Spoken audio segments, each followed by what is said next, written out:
रक्कम किती दिली 7,000. 7,000ची रक्कम चक्रवाढ व्याजाच्या वार्षिक 20% दराने कर्जाऊ दिली जाते. 18 महिन्यांचे चक्रवाढ व्याज आपल्याला काढायचं आहे. आता बघा एक लक्षात घ्या, 6 महिने जर म्हटलं तर असा टप्पा घ्यायचा, 6 1 6 6 2 12.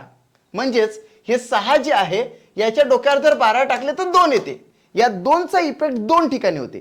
मग हा जो 2 झाला तर टक्क्याचे करायचे डिवायडेड बाय 2, म्हणजे या ठिकाणी डिवायडेड बाय 2 केले तर 20%चे होते 10%, म्हणजे 10% या ठिकाणी आलं. आणि त्याच्यानंतर हेच 2 जशी इतर डिवायडेड बाय केले तसेच कालावधीला मल्टिपल बाय करायचं. म्हणजे या ठिकाणी 2 केले तर 18 महिन्याचे झाले 36 महिने. आता 36 महिने म्हणजे किती होते तर 12 1 12 12 2 24 12 3 36, म्हणजे 3 वर्ष झाले. म्हणून याला घेणार आपण 3 वर्ष. आता नवीन गणित कसं तयार झालं मित्रा? असं गणित तयार झालं की ₹7,000ची रक्कम चक्रवाढ व्याजाच्या वार्षिक 20% नाही 10% दराने कर्जावर दिलीच जाते.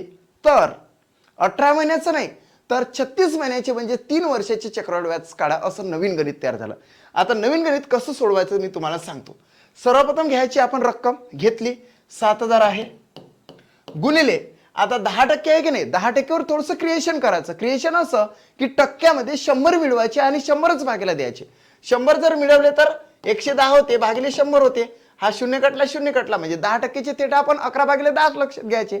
मग 3 वर्षासाठी म्हणजे 3दा गुणाकार 11/10 गुणिले 11/10 आणि गुणिले 3 वर्ष आहे म्हणून 11/10. 3दा गुणाकार म्हणजे 3 वर्षासाठी. आता आडवा भाग जातो, हे 0 कटला इथले 3 0 कटले, याला 1 1ला काही व्हॅल्यू राहिला नाही. आता 7 गुणिले 11 गुणिले 11 गुणिले 11. आता या ठिकाणी कॅल्क्युलेशन करू. 7 गुणिले, मित्रांनो तुम्हाला 11 गुणिले 11 गुणिले 11 म्हणजे 11चं घन माहित आहे का? हो माहित आहे असं समजा. तर तो घन येतो 1331, म्हणजेच 1331.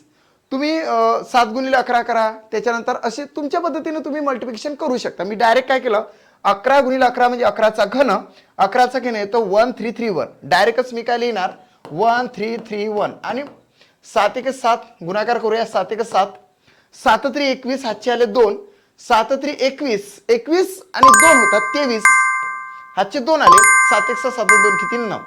आता हे जे 9,317 आहे ही चक्रवाढ व्याजाची परतफेड झाली व्याजासहित. पण ही जी रक्कम होती तर ती 7,000 होती. आता आपल्याला जर प्युअरली चक्रवाढ व्याज जर काढायचं असेल तर याच्यातून 7,000 आपल्याला वजा करावं लागेल. 7,000 वजा केले की या ठिकाणी तुम्हाला चक्रवाढ व्याज निघते, ते म्हणजे 2,317.